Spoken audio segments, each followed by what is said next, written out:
Gear Patrol calls their new dive watch the best sub-$500 dive watch. Full stop. Men's Health rated them as the most stylish solar watch in the game. Who are we talking about? It's Movement. They're leveling up your gift giving with the sleekest watches you can buy and the biggest deals of the season. Shop 30 to 50% off Movement's innovative California clean watches, jewelry, and accessories with fast free shipping and returns now at mvmt.com. That's mvmt.com.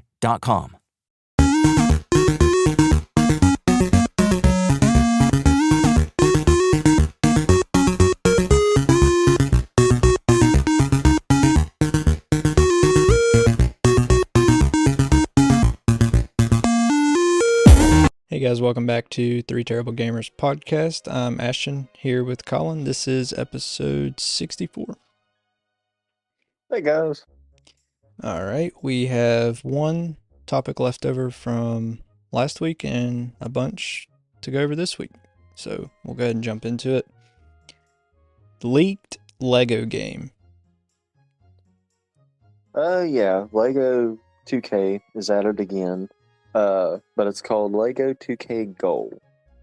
So it's basically a soccer version of the new Lego 2K. The Lego 2K game, it just came out, it was like a racing game or whatever. So for me, it just seems like a ripoff of Rocket League. Yeah. Obviously, Epic owns it now, but I can't remember who owned it before Epic.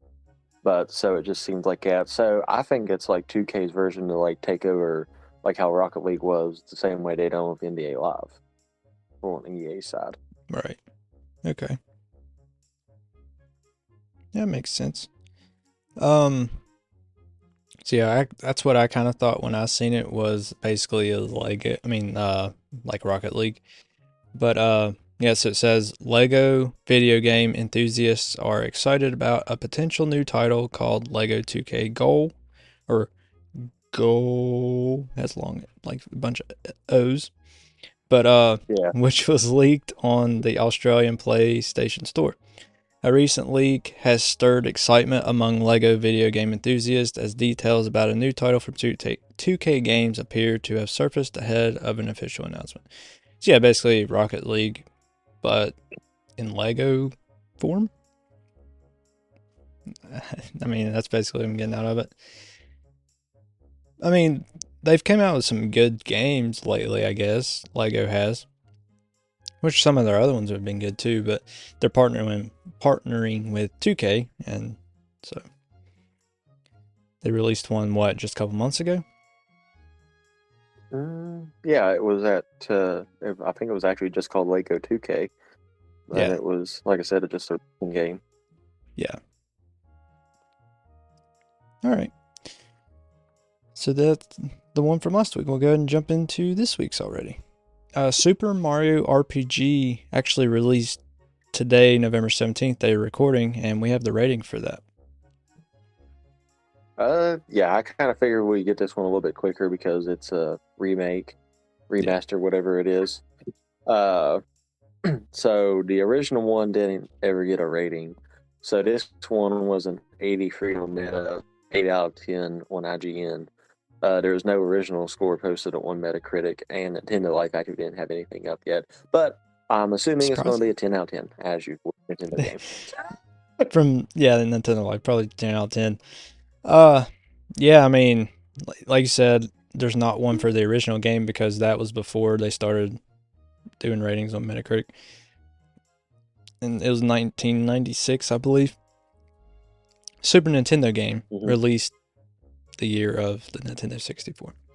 But anyway, yeah, an 83 on Metacritic, generally favorable out of 80 critic reviews.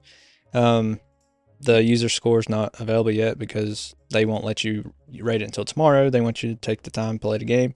But I have played it, so I will rate it. And I'm not an RPG fan, so people are probably going to hate me because people love this game. They have since 1996.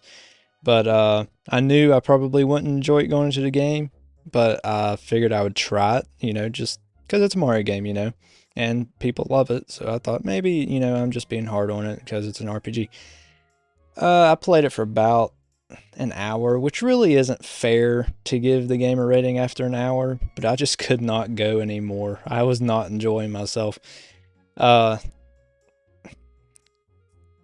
Maybe, I mean, 6 out of 10, if that, I mean, that's being generous, honestly. 60%, 55 maybe. I mean, I just didn't enjoy it that much. It is an RPG. I mean, I'd rather play Paper Mario, honestly, than that game. But anyway, either way, they're RPGs, and I don't enjoy them that much. The thing is with that game is there's no like voice at all. Like usually when you're playing Mario game, of course they don't talk all that much, but you hear Mario like when he jumps, like he makes a sound, or when he, there's some vocal in there sometimes, but there's nothing in this game. No vocals at all while you're moving around the overworld. When you're in a fight, yeah, maybe he'll make a sound when he jumps, but it's just too quiet. Like there's background music and stuff, but it's just too quiet for me. That's another thing I didn't like about it, besides just the gameplay in general. See, on the original, was it released before or after in Mario 64? I'm not sure. I know they were both released in '96, but one was Super Nintendo, one was Nintendo 64. I would say probably this was released before, if I had to guess. Yeah, because we know Charles Martinet was on Mario 64, so this one would have had to release first to not have any voice animations for the character. Right, but I mean, they had some for the Super Nintendo before with like Super Mario World. He made noises then too. It wasn't Charles Martinet, but yeah. But it's just, I mean, it's a Nintendo game, but it was developed by Square Enix. So similar to like the Oracle games, and Minish Cap, like they were published by Nintendo but developed by Capcom. So they're Nintendo games but developed by other studios. Square Enix is the one that does Final Fantasy, right? Yeah. I mean, they have good games. I mean, Square Enix is a great studio. But, I mean, and this is a good game. Like, people love it. Just, me personally, it's not for me. I mean, I don't like RPGs. It's quiet to me, too quiet to get into. But, yeah, nothing against Square Enix. They're a good studio. It's just, this game isn't for me. But, yeah, it was developed by Square Enix. So, yeah, I give it a 5.5. 6 out of 10, 55%, 60%, whatever, however you want to take it. Not for me. Recommend you guys playing it by yourself before you go leave your own view on it. Yeah. I mean, I probably should have played it more than an hour. I just couldn't go anymore. I was dreading. I mean, I'm not going to go through a game I'm dreading to go through, If I'm not having fun, there's no point in continuing. I thought that was Starfield. I only played Star for probably 2 hours. I mean, it was all right, but it seems like one of those games you got to put some hours into in order to get somewhere, and I don't have time for that. Well, that was one of the biggest things. That's what everyone was complaining about on that game, and that's actually like one of the creators of the game was just like, yeah, we kind of regret that decision, because they was like, okay, the more we make them explore from the beginning, the more they're going to enjoy the perks of everything at the thing. When they was like, maybe 15 hours was too long to make people wait for some real action. Yeah, I ain't got time to fool with that. No. But yeah, I mean, 83. They like it more than I do, and that's with 80 critic reviews. So, I mean, I'm sure they know more than I do. I mean, most of the time, critics, they play through the entire game, not just an hour like I did. Some of them probably do, but I mean, that's literally their job, is to, rate games. So, they're just probably more accurate. Don't listen to me. That's just my opinion. Listen to them. 83.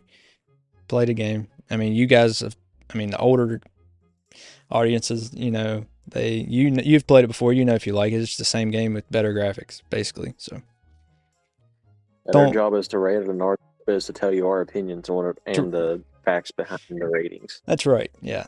Don't let me persuade you not to buy it. Just so you know. All right, moving on. Persona 5 Tactica rating. Yeah, which not realizing until I was doing the deep dive into this thing, I didn't realize that there was technically like 6 Persona 5 games, all with different names and everything. So I done it's a a little couple. weird, isn't it? Yeah, I wasn't going to hop through and do all of them, but I done Persona 5 Tactica, obviously, because that's the game we're rating. That's the new one in the Persona 5 series. It's a 76 on Metacritic.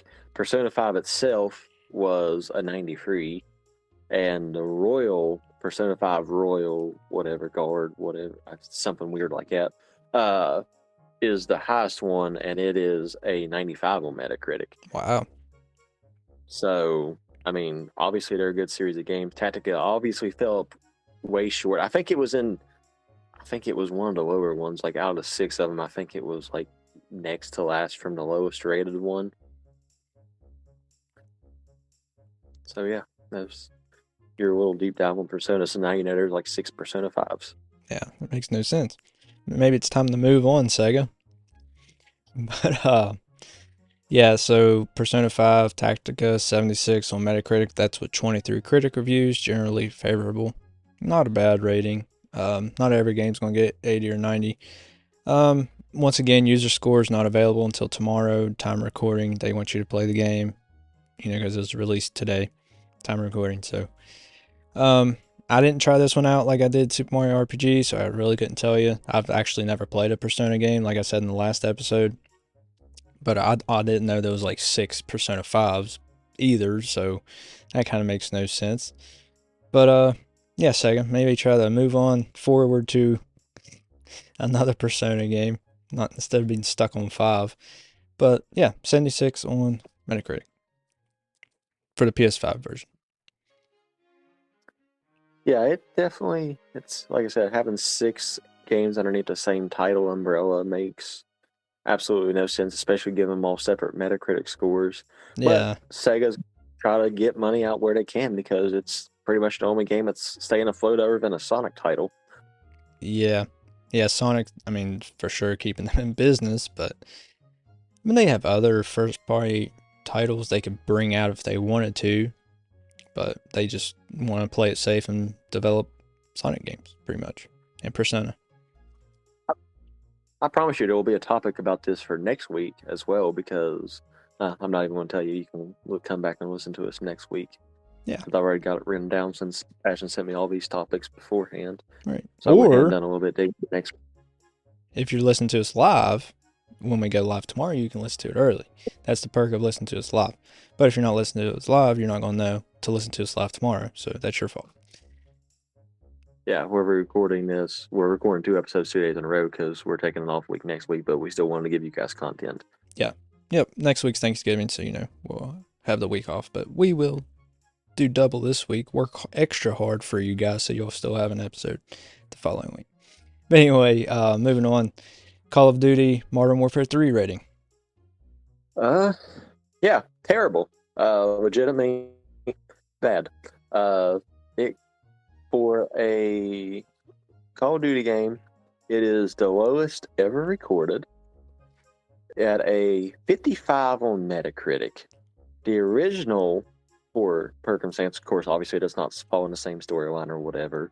But yet again, they like to name their series at this point, so I'm going to call ones the original, even though they're technically different ones and not remakes. Right.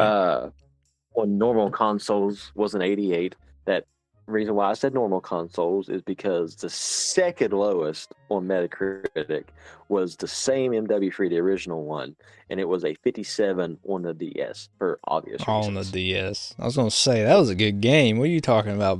On the DS, okay. So yeah, that's the closest one to it out of 57, and that's just because it was on the DS.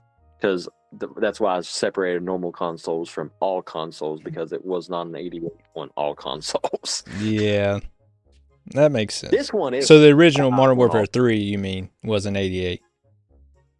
Yeah, it was an 88. The 2011 Modern Warfare 3, okay. Yeah, 2011. one was an 88 on the Wii, on the Xbox 360, and PlayStation 3. Okay. It was an 88 on those consoles, and then the DS was the only ever console released one, and it was a 57. So to say that your closest thing that you are to as a main console line game is comparing to the DS, which is still 2 points higher than you, says how That's bad sad. That is sad. I've never played it on the DS, Modern Warfare 3, but I can't remember who in school had it. I seen somebody play it in middle school. I don't remember who it was, but it did look pretty rough. But yeah, if a DS game, Call of Duty game scores higher than this, Activision, you're doing something wrong. I mean, come on. But so yeah, this is the PS5 version released November 10th, 2023. It is a 55 on Metacritic, like Colin said. That's with 56 critic reviews. Their user score is even worse, 1.7 out of 10. And that is with 1,137 user ratings. People aren't liking this game. Granted, take that with a grain of salt, because especially if you listened to us last week, if not, go back and listen to it. We covered about people were review bombing that game on purpose. So that's the reason why there's such a big difference in between the meta and user scores, is because metas actually do it for a living, and then user scores are just, People your hating mind on it. opinion. Yeah. Yeah. So, but legitimately, it is a bad game, since Metacritics are giving it a 55, which is still lower than a DS title. Right. And even with people review bombing it, if it was good, they wouldn't do that as much. Mm-hmm. So, I mean, being made in just 16 months, I mean, what do you expect? It started out as DLC. It should have stayed DLC for Modern Warfare 2. Take a year off. But, I mean, hopefully with Microsoft and Xbox taking over Activision, Blizzard, they'll do that 3-year cycle like they're wanting to. That way they can take some time, develop the game, get a better story, just get better gameplay. And maybe they'll take a look back at what made them good, what made them famous, and look back at some of the older titles and not copy them like their exact name, but like just go back to when they were good. You didn't have the menus that were so confusing and had ads on them to go buy their stuff. Like there was an item shop in some of the older Call of Duties, but they're on a separate tab. They're not on, you have to go through the items to buy in order to play the game. Yeah, I understand Advanced Warfare was kind of a drop for them, especially since it was a Sledgehammer title. They could even win and done an Advanced Warfare 2 and drop the exosuits. Yeah. I mean, something. I mean, Still, obviously they're running out of ideas because they're coming out with a Call of Duty every single year. Like I said, hopefully the 3-year cycle will change that. They'll be able to get more ideas, more time to develop the game. It'll be more polished and just be better in general. I mean, all their competitors have already figured that out. Halo figured that out. Destiny figured that out. It's... Yeah. Yeah, I mean, there's nothing else to really say. I mean, people are saying the campaign's way too short. It's not even that good. And the multiplayer is bad too. I mean, the only good part about the multiplayer is it has every single map from the Modern Warfare 2 game in 2009. That's it. I mean, there's a lot of good maps in that game. That's the only plus side people are saying about this game is the good maps. And they're even, reusing maps. I mean, come on. It's okay to reuse some here and there, but every single map? Oh, no, I'll be satisfied if you give me 24/7 Rust. Rust is good. Yeah, I like Rust. But, Especially the graphic. Oh, yeah, yeah. But didn't the 2019 Modern Warfare have Rust back too? Mm-hmm. So, It's not been that long since it was upgraded graphics-wise. 2 years. 3. No, it was 2019. Holy crap. It's a long time. 4 years. Technically almost 5, but they released at the end of the year, so it is 4 years from. pretty much today. Yeah. I forgot what year it was for a second. Time's flying by. Anyway, yeah, Call of Duty Modern Warfare 3 sucks. Moving on. The Game Awards nominations have been announced. Oh, I got mine backwards because the way I had mine labeled and how it registered on mine, it was been like a perfect leeway into us saying it sucks, then all of a sudden somehow it gets more hype than what it deserves. But since we're skipping it right now, since mine decided to go backwards, Game Award nominations. There was, I believe, 31 total different entries you could vote on, so I did not cover all 31. I done the Game of the Year one, and I stayed at that because 31. That's mainly what I was talking about. Been the whole podcast. Yeah. But for most of those entries, it was repeat games, anyways. So for Game of the Year announcements, which I believe you got till December 7th to go vote on these. I think so. And you just got to sign in with an email, then you can do your thing. I voted on all 31 categories. Some games I hadn't heard of, but I voted anyway just because I could. So for Game of the Year candidates is Alan Wake 2. Hadn't heard anything about it until, which I think I noticed the pattern, like all the ones I hadn't heard on were PlayStation 5 and PC games, which obviously Spider-Man is a given. So Spider-Man always gets hyped, but Alan Wake 2, I don't ever remember seeing much stuff about it. But for Game of the Year award, it got an 87 on Metacritic. Baldur's Gate 3, which is also another PS5 PC game, it was a 96 on Metacritic. It has nudity. People like it. This makes sense. I hadn't heard of it. First I heard of it was that new South Park special on Paramount. And that's the only reason why I know about it, because they talked about the game on that episode or special, whatever. So that's the only reason why I knew about that game. But obviously it's a good game, or just because people like titties, one or the other. I mean, so can't really blame them on that one. But right. Staying appropriate here, Spider-Man 2 is a 90 on Metacritic. That's never runner for Game of the Year. Resident Evil 4, the remake of it, is a 93, which I believe the original one was like a 94, 95 on Metacritic. So, I mean, it's still a good game to today. It still surprised me that they remade it, since it was the GameCube game. Didn't really need remade yet, but they did. Yeah. And it's Game of the Year award. And I believe it was up for a Game of the Year back when it came out too, because I believe that's when they first started doing that stuff. Like, it was the early years around that time. And then Mario Wonder, obviously it just released. It's already up for the topic, which figured out because it would sell a lot of copies right out the gate. It was a 92 on Metacritic. We've covered that recently. Yep. Probably last week or the week before last. And then Tears of the Kingdom is the final game to vote on, and it was a 96 on Metacritic as well. So I'm guessing your vote will go towards either which one you played or off the Metacritic score. So at that point, it'd be between Baldur's Gate and Tears of the Kingdom. So I want to ask you, which one do you think is going to win Game of the Year? Tears of the Kingdom. Tears of the Kingdom, you think it'll beat up Baldur's Gate? Oh, yeah. Tears of the Kingdom beats titties anytime. That's not the only reason Baldur's Gate 3 is good, but people do like that aspect of it. But yeah, I think Tears of the Kingdom. I already voted. I voted Tears of the Kingdom. Obviously, I haven't played Baldur's Gate 3, and I've heard it's good. It's getting a console release here pretty soon, I've seen online, but right now it's PC exclusive, just for a couple more months, I believe. But yeah, the website I've seen it's already out on PS5. Oh, it may be. Maybe what I was looking at, it was getting an Xbox release here before long.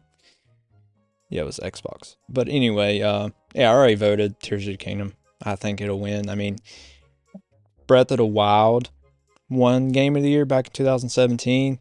And in my opinion, Tears of the Kingdom is better. In a lot of people's opinions, Tears of the Kingdom is better. So, if you're better than a former Game of the Year, it's only right that you get Game of the Year. Whatever kind of night you're having, start it off right with Drizzly, the go-to app for drink delivery. Whether you're mixing up a Bullet Bourbon Old Fashioned for a cozy night in, or Kettle One Bloody Mary bar for a birthday brunch, you can get the perfect beer, wine, and spirits for any occasion delivered with Drizzly. So, what's it gonna be? Download the Drizzly app or go to drizzly.com. That's DRIZLY.com to choose your drinks today. Must be 21 plus, not available in all locations. Gear Patrol calls their new dive watch the best sub $500 dive watch. Full stop. Men's Health rated them as the most stylish solar watch in the game. Who we talking about? It's Movement. They're leveling up your gift giving with the sleekest watches you can buy and the biggest deals of the season.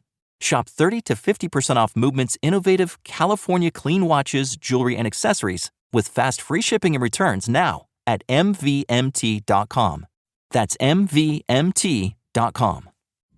Ew, gotta get rid of this old Backstreet Boys t-shirt. Tell me why. Because it stinks, boys. Tell me why. I've washed it so many times, but the odor won't come out. Tell me why. No, you tell me why I can't get rid of this odor. Have you tried Downy Rinse and Refresh? It doesn't just cover up odors, it helps remove them. Wow, it worked, guys. Yeah. Downy Rinse and Refresh removes more odor in one wash than the leading value detergent in 3 washes. Find it wherever you buy laundry products. Yeah, well, I mean, I get that take out with a grain of salt because Metacritic score-wise, Breath of the Wild is the better game by 1 point. Yeah.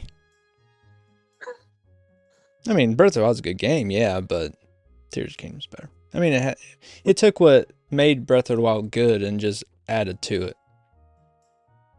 Regardless, every game on that list is a Metacritic must-play except for Alan Wake 2 and Spider-Man 2. And that's because I think you got to be a 91 or higher to get the must-play. But they're all in the 90s except for Alan Wake 2, right? Yeah, they're all in the 90s. Spider-Man 2 is the 91, and then and all the rest of them after that I named off were higher than 90. Yep. So which one do you think is going to win? Like I said, I got to base it off Metacritic, and I mean, obviously, the top 2 are both tied, and I believe I say there's more. No, I'm not even. That's not even close to say. Don't be an idiot, Colin. Because obviously there's a lot more PCs than what there are Switches, but how many people actually use their PC to game is the thing. How many gaming PCs are there comparing to Switches out there? So Well, I believe the Switch is sold.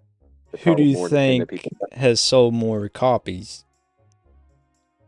I believe Tears of the Kingdom has sold more copies. I would say so. A lot more. Because the only thing I've heard about Baldur's Gate 3 is it's a good game. You heard that Tears of the Kingdom's a good game, and it just crushed records when it came out on sales. So, I mean, I'd say there's more copies of Tears of the Kingdom out there. But Which we covered on early episodes of podcast. yeah, back in May or June.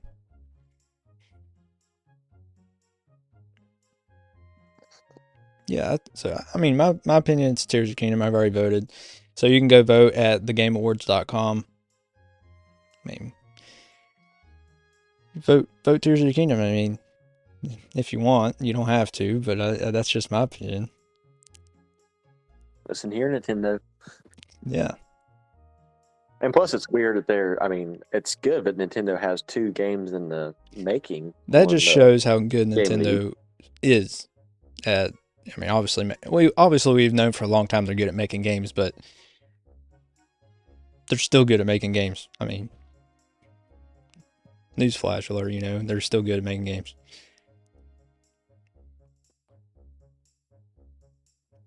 But yeah. Moving on, we got time for probably one more. Call of Duty Modern Warfare 3, we was just talking about how bad it sucks, but yet it still tops the UK sales chart. Yeah, which means that Mario, their sales chart is weird because I don't guess it technically goes by off record-breaking sales for the most part. It works more like a box office over here in the United States with like movies. So this week, Modern Warfare 3 beat everybody else. It pushed Mario under the number 3, which I believe the past 3 weeks it was number 1. Which, I mean, always a game just coming out is going to sell more. I mean, even though it sucks, it's still a Call of Duty game. Some people don't even look online to see if it sucks or not. They just see a new game on the shelf, Call of Duty game, and it's like, oh, new Call of Duty, it must be good. I'm gonna pick it up, So Not the pre-orders too. How many people pre-ordered right, out the gate? yeah, It's counted as soon as the game releases. yep. So you got all the people that pre-ordered and everything else. It pushed Wonder to number 3. I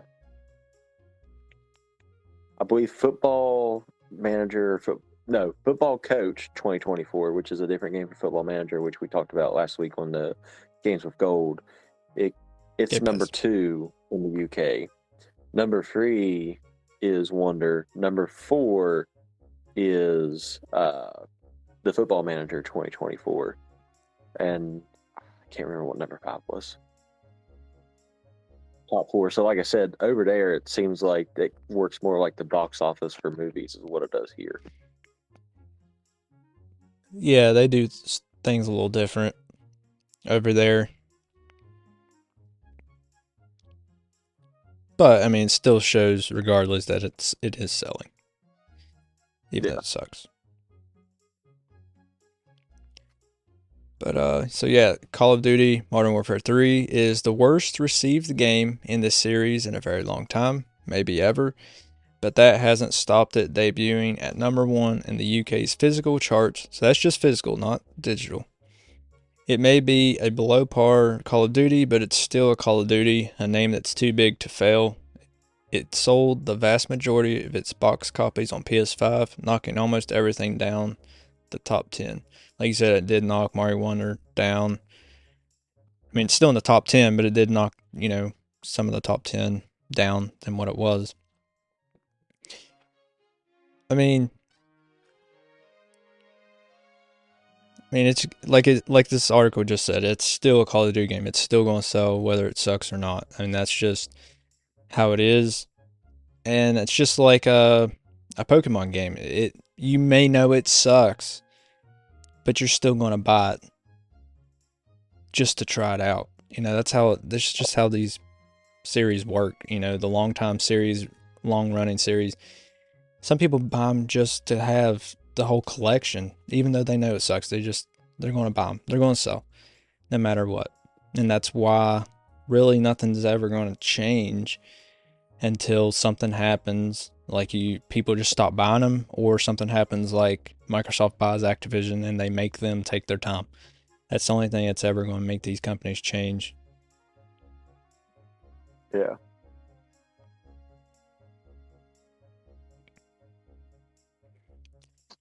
But that's all the time we got, guys. And you can always watch us live on Twitch and YouTube, and make sure to follow us on those two. And join our Discord server. Come chat with us. Follow us on Instagram, Twitter, TikTok, buy our merch on Redbubble. Anything else, Colin? Yeah, I was hoping we can extend a little bit, just because there's one topic that you can cover that I won't be able to cover because it will be no longer be relevant, but it'll help them out if they decide to go holiday shopping this week. Oh, yeah, okay. Yeah, because we'll release it. Okay. Do the Xbox Black Friday sales then. Yeah. Which, I mean, like I said, I'm just doing this that way you guys can go out and buy some Xbox games if you want to, since I think this is the last Black Friday thing we cover, since we pretty much covered the rest of them. But yeah, like I said, it does note if I do this for next week and, take over everything. So I'm trying to give you guys the best deal possible. That way you can still get these games for up to half off. Yep. Granted, there was a crap ton, so I only done one page, which is still like 16 games, because there was 53 pages of games for sale. Yeah, I didn't do all of them. I done the whole first page. The first one is Cyberpunk 2077 and Phantom Liberty bundle, so I'm guessing that's the DLC tied in with it. It's $80 together. It's normally, and it's dropped down to $63.99. After Us, it's normally $30. It's down to $15. The concept art kind of looks like a Starfield game. Sword Art Online Last Recollection Deluxe Edition is normally $85. I guess because it's a deluxe, and it's $60 right now. Dead Island 2 is deluxe edition is $75 normally, and it is $45 now. My Heroes One Justice 2, if can't have any more confusing game name. Ultimate Edition is normally $80, and it is $20 right now. Nice. So if you want to try that weird name sounding thing for cheap, be a good time to get it this week. Hogwarts Legacy on Series X and S versions are normally $70, so I guess they got a bump up in price, and it's $42 for Black Friday week. Lords of the Fallen is normally $70, and it got bumped down to $48.99. Call of Duty Black Ops 2 for the Xbox 360 version, obviously, Yeah. is normally priced in the Xbox store for $50 still, Mm-hmm. and it is down to $15 right now if you don't have Black Ops 2 from 2012. UFC 5 is normally $70. It's got knocked down to $49. The Crew Motorfest is normally $70. It got knocked down to $42. Assassin's Creed Valhalla is normally $60. It got knocked down to $15. Madden 24, which just looks like they got a cover of Michael Vick on this one, so I'm guessing it's not a I'm guessing they used to do like the thing like 2K does, like they'll do a previous player on like the higher up scales or whatever. But so Madden 24 with the Michael Vick cover is normally $70, and it's down to $35 this week. Assassin's Creed Mirage, which we've been saying this was a mobile game, but it turns out it is a console game. I know the past few episodes we've called it a mobile game, but Yeah. it's not. It's an actual console game. It's normally $50, and it's down to $40 right now. Diablo 4 Digital Deluxe Edition is normally $90. It's down to $53.99. This one is a different combo for sure, but it's the two newest Forza series. They got Forza Motorsport and Forza Horizon 5 with the Hot Wheels edition. In a bundle. In bundle is normally $200, and it's down to $119 for two games. So you don't really get that big of a deal for it. I mean, you get obviously the DLC and everything with it, so yeah, I guess it's worth it at that Yeah, point. $80. Then Payday Free is normally $40, and it's down to $32. Starfield itself is $70 now, and it's down to $56.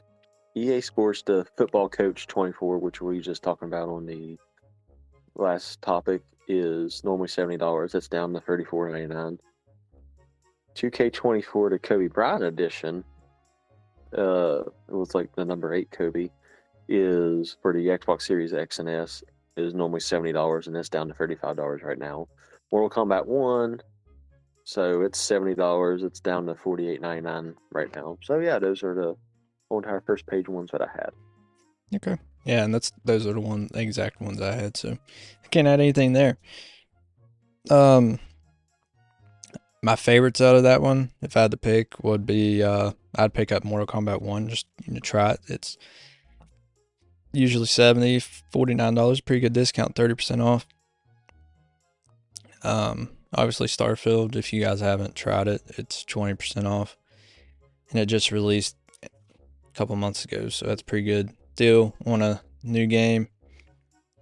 And that's if you got Pass. I mean, Yeah, most of these games are Game Pass if you do have Game Pass. yep, most of them are. So yeah, But if you don't have for the game to keep them forever, there's your go-to. Yep. So yeah, that's all we got, guys, and I've already said the ending stuff, so I'm not gonna say it again. And do you have anything to add?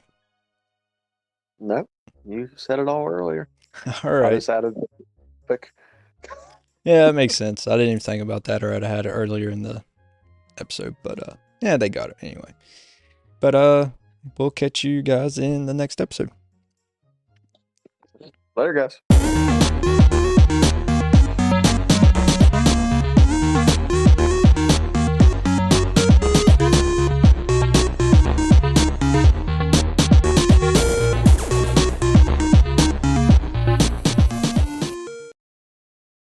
Gear Patrol calls their new dive watch the best sub-$500 dive watch, full stop. Men's Health rated them as the most stylish solar watch in the game. Who are we talking about? It's Movement. They're leveling up your gift giving with the sleekest watches you can buy and the biggest deals of the season. From their innovative ceramic materials to sexy automatic divers, from ultra-thin dress watches to solar-powered statement pieces, and everything in between, Movement is making sure you're the good gifter this year, for your family, your friends, or for yourself. And now you can take advantage of 30 to 50% off Movement's California clean watches, jewelry, and accessories to get them a gift they'll never forget. With fast, free shipping and returns and amazing bang for your buck, Movement makes for a relaxed shopping experience. And with one-size-fits-all watches, it's an easy, elegant gifting experience too. Shop 30 to 50% off now at mvmt.com. That's mvmt.com. At Grainger, we're for the ones who specialize in saving the day and for the ones who've mastered the art of keeping business moving. We offer industrial-grade supplies for every industry with same-day pickup and next-day delivery on most orders, all backed by real people ready to help. So you can get the right answers and products right when you need them. Call, clickgrainger.com, or just stop by. Grainger, for the ones who get it done. At Grainger, we're for the ones who specialize in saving the day and for the ones who've mastered the art of keeping business moving. We offer industrial-grade supplies for every industry with same-day pickup and next-day delivery on most orders, all backed by real people ready to help. So you can get the right answers and products right when you need them. Call, clickgrainger.com, or just stop by. Grainger, for the ones who get it done.